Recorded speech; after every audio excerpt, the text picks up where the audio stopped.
हम सबके दरवाजे पर जो भी पैकेज आता है ना, वो एक बहुत बड़ी, लगभग अदृश्य दुनिया से होकर गुजरता है।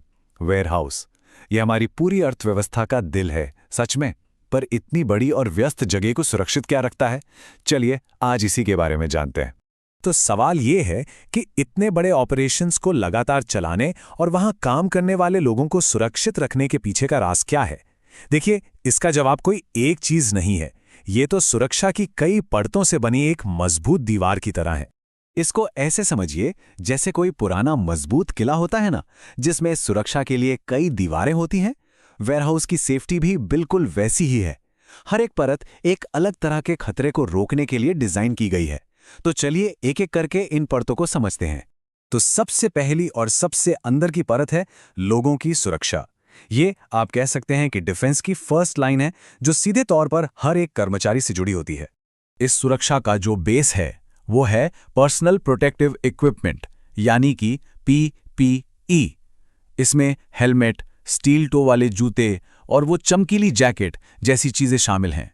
असल में ये हर कर्मचारी का अपना पर्सनल कवच है। और देखिए, हर एक उपकरण एक खास ढाल का काम करता है। जैसे हेलमेट ऊपर से गिरने वाली चीजों से सिर को बचाता है, तो स्टील टो वाले जूते पैरों को किसी भारी सामान के नीचे आने से बचाते हैं। मतलब हर खतरे के लिए एक खास प्रोटेक्शन मौजूद है। अच्छा, आप चलते हैं अगली परत पर। यह परत सिर्फ एक इंसान पर नहीं, बल्कि उसके काम करने के पूरे माहौल पर फोकस करती है।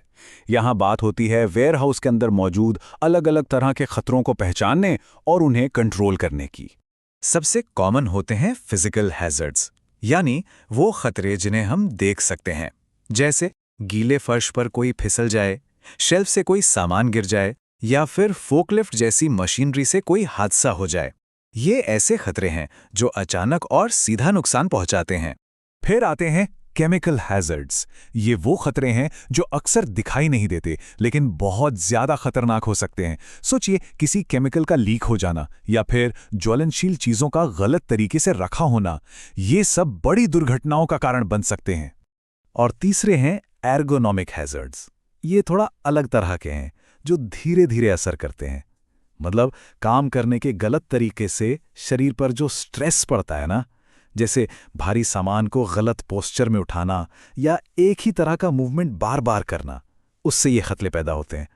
तो इन सभी खतरों से निपटने के लिए एक प्रॉपर सिस्टम होता है, जिसे रिस्क असेसमेंट कहते हैं। इसमें सबसे पहले खतरों को पहचाना जाता है, फिर ये अंदाजा लगाया जाता है कि वो कितने सीरियस हैं, और उसके बाद उन्हें रोकने के लिए सही उपाय किए जाते हैं। और हाँ, इस पर लगातार नजर भी रखी जाती है। चलिए अब अपने किले का दायरा थोड़ा और बढ़ाते हैं और आते हैं तीसरी परत पर। यह परत पूरी की पूरी बिल्डिंग को ही एक ढाल की तरह देखती है। यहां पर बड़े पैमाने वाले सेफ्टी सिस्टम्स की बात होती है। वेयरहाउस में कार्डबोर्ड, प्लास्टिक, इन जैसी बहुत सारी चीजें होती हैं, तो आग लगने का खतरा हमेशा बना रहता है। इसीलिए smoke detectors, automatic sprinkler system और साफ सुथरे इमरजेंसी एग्जिट, ये सब वहां की सुरक्षा के लिए बहुत ही जरूरी हैं। लेकिन देखिए, सुरक्षा का मतलब सिर्फ खतरे को रोकना नहीं होता। अगर मान लीजिए कुछ गलत हो भी गया, तो उसके लिए एक मजबूत प्लान होना चाहिए। सबको ये पता होना चाहिए कि इमरजेंसी में कहाँ जाना है, फर्स्ट एड किट कहाँ है और मदद के लिए किसको फोन करना है। और अब हम पहुंचते हैं किले की सबसे बाहरी लेकिन सबसे मजबूत दीवार पर। यह है नियम पुस्तिका। ये वो कानूनी ढांचा है जो सेफ्टी के स्टैंडर्ड्स को हर जगह एक जैसा और अनिवार्य बनाता है। जैसे अमेरिका में ओशा नाम की एक सरकारी एजेंसी है, वैसे ही दुनिया भर में इस तरह की संस्थाएं काम करती हैं। इनका मेन काम ही यही है कि काम करने की जगहों के लिए सुरक्षा के नियम बनाए जाएं और ये पक्का किया जाए कि हर कोई उन्हें मान रहा है। और ये नियम बहुत ही साफ होते हैं, जैसे कि फोकलिफ्ट चलाने वाले के पास सर्टिफिकेट होना ही चाहिए, इमरजेंसी दरवाजों तक का रास्ता हमेशा खाली होना चाहिए और सामान को सही और सुरक्षित तरीके से स्टोर किया जाना चाहिए। ये सब कोई ऑप्शन नहीं है, ये सब जरूरी हैं। और अगर कोई इन नियमों को अनदेखा करता है, तो उसके नतीजे काफी गंभीर होते हैं।